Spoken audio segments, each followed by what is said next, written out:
Good morning बच्चों, मैं B L Agarwal आज आपको इस लेक्चर में सब्जेक्ट फिनेंशियल मैनेजमेंट का एक चैप्टर कैपिटल बजटिंग और कैपिटल एक्सपेंडिचर डिसीजन का एक टॉपिक पे बैक पीरियड दैट इज पे बैक पीरियड का प्रॉब्लम सोल्व करके समझाने का कोशिश करूँगा। उम्मीद करूँगा आपको ज़रूर से ज़रूर समझ में आ जाएगा। ठीक है, ये रख दिया आपके सामने एक प्रॉब्लम। आईटीसी लिमिटेड है decided to purchase a machine to augment the company installed capacity to meet the growing demand for its products. तो आईटीसी कंपनी का मार्केट में प्रोडक्ट का डिमांड बढ़ रहा है, तो अपना कैपेसिटी को वो इंक्रीज करना चाहता है। तो उसके पास 3 मशीन्स का ऑप्शंस है। टैक्स रेट 40% बता दिया है। मशीन 1, मशीन 2, मशीन 3, ये 3 मशीन में से कोई एक मशीन सिलेक्ट करेगा। तो यहाँ देखिए इनिशियल इन्वेस्टमेंट मशीन का दाम जो भी हो 3 लाख रुपया, एनुअल सेल्स 5 लाख, 4 लाख और 4.5 लाख रुपया, ये एनुअल सेल है। अब प्रोडक्शन करने के लिए material, labour, factory overhead, administration overhead, selling overhead और एक आइटम को लाना होगा आपको depreciation. Cost of the machine दिया हुआ है, नीचे देखिए लाइफ दिया हुआ, पहला मशीन का 2 साल, फिर 3 साल अदर 2 के लिए, तो इसका लाइफ है 2 साल। स्क्रैप वैल्यू देखिए 40,000, सेकेंड का 25,000, थर्ड का 30,000 और उसका सबका लाइफ है 3 ईयर्स। इसका लाइफ है 2 साल, इनका लाइफ है 3 ईयर्स, 3 ईयर्स। स्क्रैप वैल्यू है 40,000, 25,000 और 30,000, तो डिप्रिसिएशन एक आइटम आ जाएगा। तो सेल में से कॉस्ट माइनस करेंगे इंक्लूडिंग डिप्रिसिएशन, तो प्रॉफिट बिफोर टैक्स आएगा। टैक्स 40% माइनस करेंगे तो प्रॉफिट आफ्टर टैक्स आएगा। प्रॉफिट आफ्टर टैक्स में डिप्रिसिएशन प्लस कर देंगे तो कैश इनफ्लो हो जाएगा। Initial investment divided by cash inflow that will be pay back period. यहाँ देखिए बोला you are required to find out most profitable investment based on pay back. तो तीनों मशीन का पे बैक पीरियड कैलकुलेट करेंगे। जिसका पे बैक पीरियड कम आएगा, लोअर आएगा, उस मशीन को सिलेक्ट करना मोस्ट प्रॉफिटेबल होगा। तो with the help of pay back period हमको डिसीजन लेना है। तो पे बैक पीरियड के लिए कैश इनफ्लो चाहिए, और कैश इनफ्लो होता है profit after tax plus depreciation. तो सेल में से total cost including depreciation minus करेंगे, profit before tax, tax minus करेंगे, profit after tax, depreciation plus कर देंगे, कैश इनफ्लो। ठीक है, चलिए इसको सोल्व करके देखते हैं। ये रख दिया आपके लिए computation of pay back period, 3 machine 3 column. सबसे पहले ले आते हैं एनुअल सेल्स।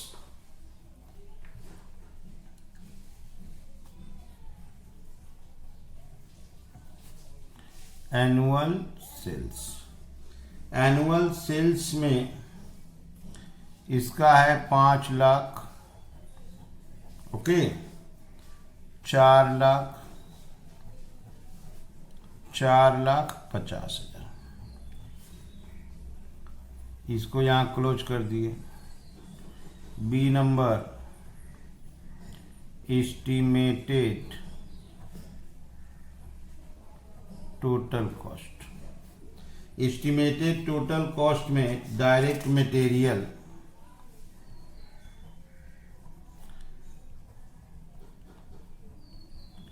डायरेक्ट मटेरियल अपना एक्सपेंस के रूप में था 40,000, 50,000, 48,000। डायरेक्ट लेबर या wages, direct labour 50,000, 30,000,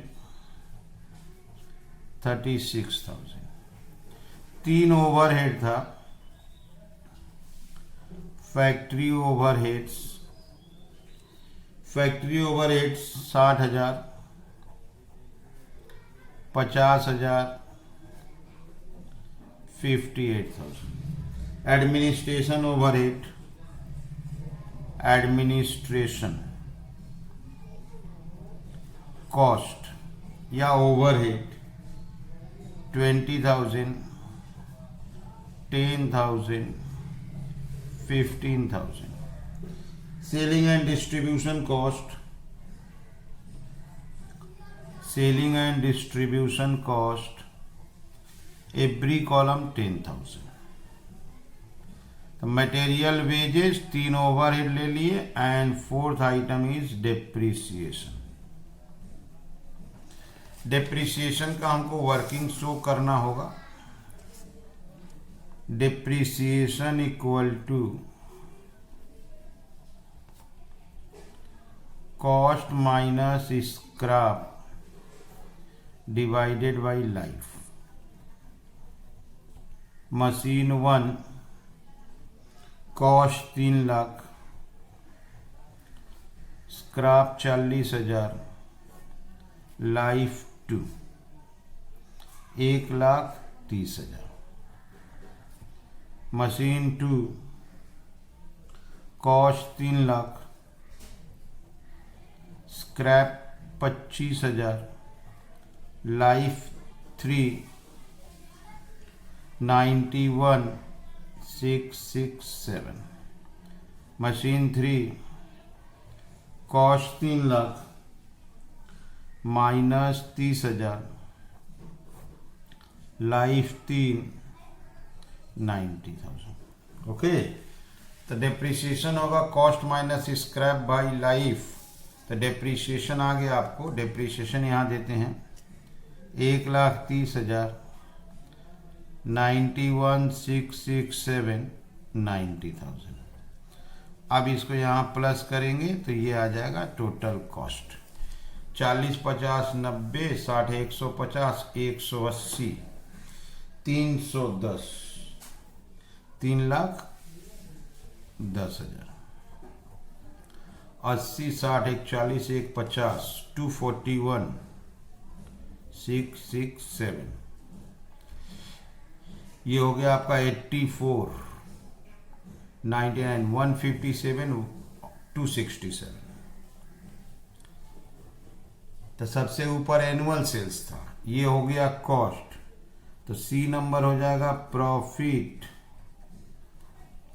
before tax ए माइनस बी. 5 में से 3 10 गया, 190. 4 में से 241 गया, 158,333. 4 50 में से 267 गया, 193. Minus tax. Tax is 40%. इसका 40% आएगा 76,000. ये होगा 63,333. ये होगा 77,200. लेस करके आया रिजल्ट आपका profit after tax. Profit after tax इसका आया 114,000, 95,000, 115,800. तो सेल में से कॉस्ट माइनस हुआ, profit before tax, 40% tax minus किए, प्रॉफिट आफ्टर टैक्स. अब इसमें वापस डेप्रिसिएशन प्लस कर देंगे. डेप्रिसिएशन इसका था 1,30,000, 91,667. इसका 90,000. यहाँ इसको क्लोज कर देंगे. ये हो जाएगा annual cash inflow. Annual cash inflow इसको प्लस किए 244,000. ओके, 186,667. इसको प्लस किए 2,05,000. 244, 186,667, 2,05,000. तो एनुअल कैश इनफ्लो आ गया. अब आते हैं यहाँ पर initial investment. Initial investment that is cost of the machine. सभी में इनिशियल इन्वेस्टमेंट 3 लाख होगा. Initial investment is 3 lakh. अब आंसर आएगा पे बैक पीरियड. पे बैक पीरियड होगा initial investment annual cash inflow, that is ये एनुअल कैश इनफ्लो है, ये इनिशियल इन्वेस्टमेंट है 3 लाख को 244 से डिवाइड करेंगे 1.23 ईयर्स, 3 लाख को 186,667 से डिवाइड करेंगे 1.61 ईयर्स, 3 लाख को 2,05,000 से डिवाइड करेंगे 1.4 ईयर्स। सबसे लोवेस्ट ये रहा,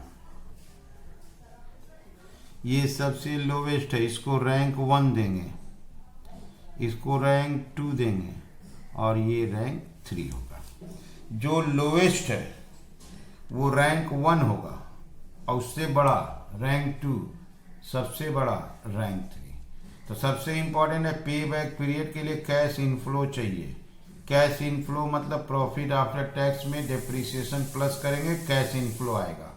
initial investment divided by cash inflow, पे बैक पीरियड आएगा।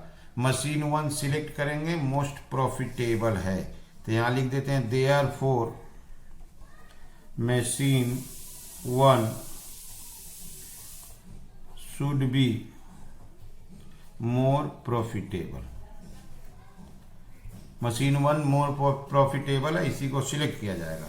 सबसे पहले देखिए सेल्स लिए, सेल्स में कॉस्ट दिया था, कॉस्ट लिए डेप्रिसिएशन ऐड करके, माइनस किए profit before tax, tax minus किए profit after tax, depreciation plus किए इनफ्लो, इनिशियल इन्वेस्टमेंट को इनफ्लो से डिवाइड किए, pay back period lowest year is rank 1, उससे बड़ा रैंक 2, उससे बड़ा रैंक 3। एक बार आप क्वेश्चन को फिर से देख लो। इनिशियल इन्वेस्टमेंट था 3 लाख, 3 लाख, 3 लाख।